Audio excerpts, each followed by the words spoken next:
এদিকে যুবভারতী কাণ্ডে একাধিক শীর্ষ পুলিশ আধিকারিককে শোকজ করা হয়েছে। ডিজিপি রাজীব কুমার এবং বিধাননগরের সিপিকে শোকজ করে আজকের মধ্যেই জবাব দিতে বলা হয়েছে।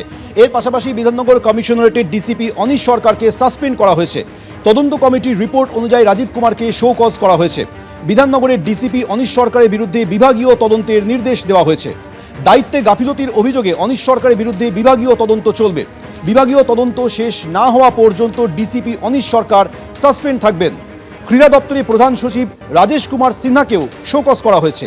যুবভারতীর দায়িত্ব থেকে সরানো হয়েছে অবসরপ্রাপ্ত আমলা দেবকুমার নন্দনকে। সরিয়ে দেওয়া হয়েছে যুবভারতী ক্রীড়াঙ্গনের সিইও দেবকুমার নন্দনকে। যুবভারতী কাণ্ডের পাল্টা মহাকুম্ভের ভিড়ে পদপিষ্ট হওয়ার ঘটনাকে হাতিয়ার করে আক্রমণ শানিয়েছেন তৃণমূলের সর্বভারতীয় সাধারণ সম্পাদক অভিষেক বন্দ্যোপাধ্যায়। राज्यपाल से जरा पूछिए उनका ये कॉन्शियंस कहाँ था जब बालासोर ट्रेन एक्सीडेंट हुआ, जब पहलगाम हुआ, जब दिल्ली में ब्लास्ट हुआ। आज स्पोर्ट्स मिनिस्टर के ऊपर अगर आरोप उठ रहे हैं कि मेसी के साथ फोटो खिंचाया बोल के आपको इस्तीफा देना पड़ा, अगर ये जनता का मांग है तो वो इस्तीफा दिया है और मुख्यमंत्री ने वो इस्तीफा स्वीकार किया है। हमारे स्टेट में ऐसा स्टेट है, बंगाल एकमात्र स्टेट है जहाँ पे अकाउंटेबिलिटी है। आप ज़्यादा बीजेपी से पूछिए भाई, 50 दिन में आप कहे कि नोटबंदी करेंगे और कालाधन वापस करेंगे। नहीं तो देश का प्रधानमंत्री नहीं कहा था ना कि जिस चौराहे में ले जाके मुझे जो सजा देगा मुझे मंजूर है। आज 4000 दिन हो गया।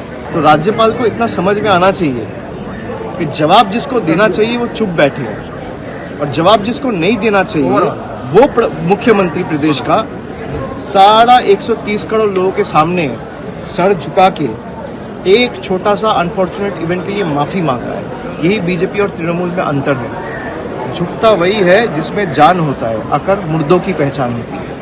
यही उनमें और हम में फ़र्क है। हम जनता के सामने एक बार नहीं, 100 बार नहीं, 1000 बार झुकेंगे, लेकिन दिल्ली के दरिंदों के सामने हम सर नहीं झुकाएंगे। যুবভারতীতে বিশৃঙ্খলা, কি পদক্ষেপ রাজ্যের, কি পদক্ষেপ প্রশাসনের, রাখবো আপনাদের সামনে।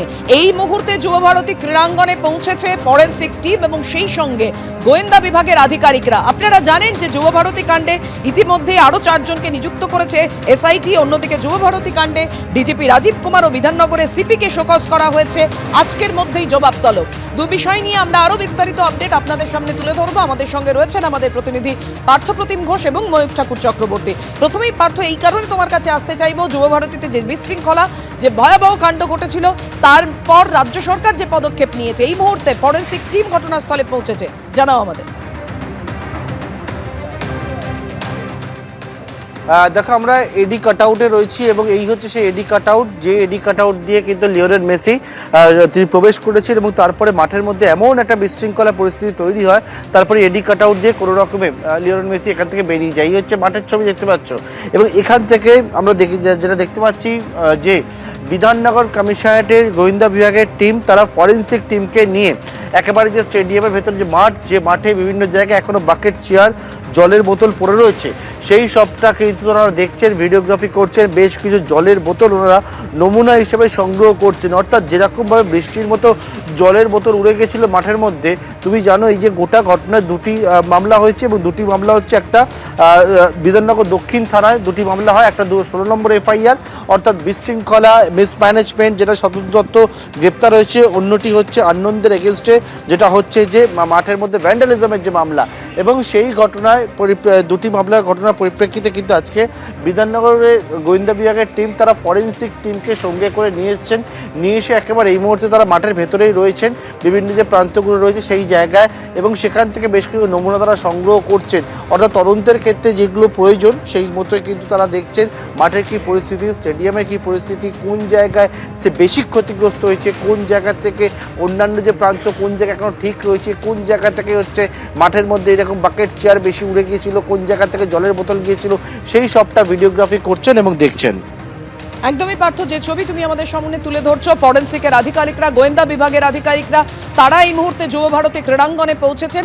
কারণ মেসি আসাতে তারপর যে বিশৃঙ্খলার পরিস্থিতি তৈরি হয়েছিল, তাণ্ডব ভাঙচুর, তার জন্য দায়ীকে, বারবার সেই প্রশ্ন সামনে এসেছে। যুবভারতীতে বিশৃঙ্খলা, কি পদক্ষেপ রাজ্যের, কি পদক্ষেপ প্রশাসনের, রাখবো আপনাদের সামনে। ময়ূক, আজকের মধ্যেই ডিজিপি রাজীব কুমারের জবাব চেয়ে পাঠানো হয়েছে, সে বিষয়ে কি আপডেট রয়েছে তোমার কাছে?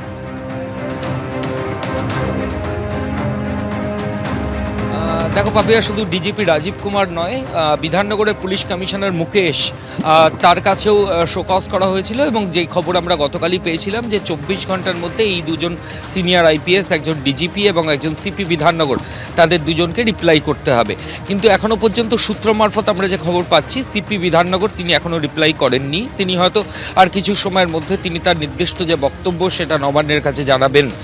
এবং তার পাশাপাশি এটাও জানাই যে গতকাল রাজ্যের তরফ থেকে, নবান্নের তরফ থেকে একটা স্পেশাল ইনভেস্টিগেশন টিম ফর্ম করে দেওয়া হয়, যার মাথায় ছিলেন পীযূষ পান্ডে, এছাড়াও সুপ্রতিম সরকার, জাভেদ সামিম, মুরলীধর শর্মার মতো আইপিএস অফিসাররাও সেই টিমে ছিলেন।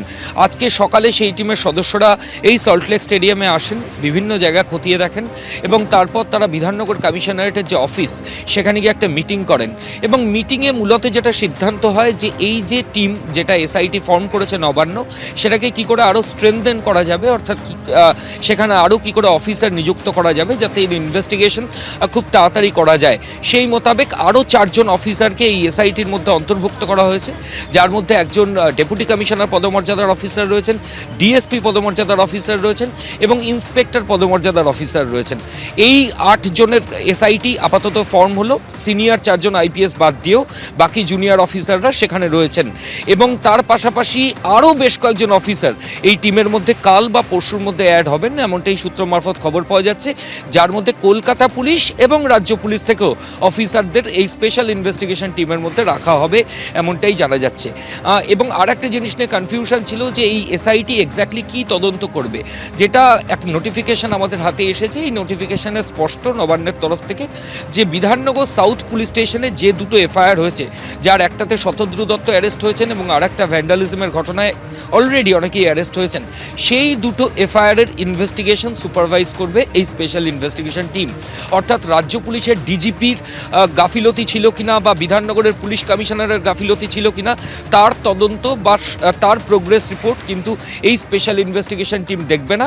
নবান্নের যে নোটিফিকেশন হয়েছে তাতে বলা হচ্ছে বিধাননগর দক্ষিণ থানায় স্পেসিফিক যে 2টো এফআইআর হয়েছে সেই 2টো এফআইআর সুপারভাইজ করবেন স্পেশাল ইনভেস্টিগেশন টিমের অফিসিয়ালস।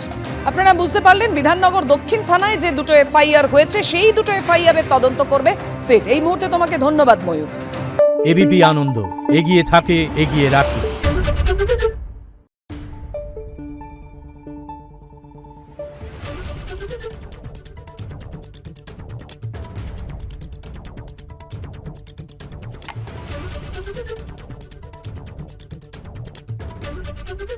শুনতে পাচ্ছি না, বল না। আরে হ্যালো? 10 টাকাটা ব্যাপার নয়, আজকে 40 টাকা দিচ্ছি কারণ 40 টাকা। বাংলা গলাবাজি চায় না, বাংলা খবর চায়। বাংলা খবর, বাংলার খবর।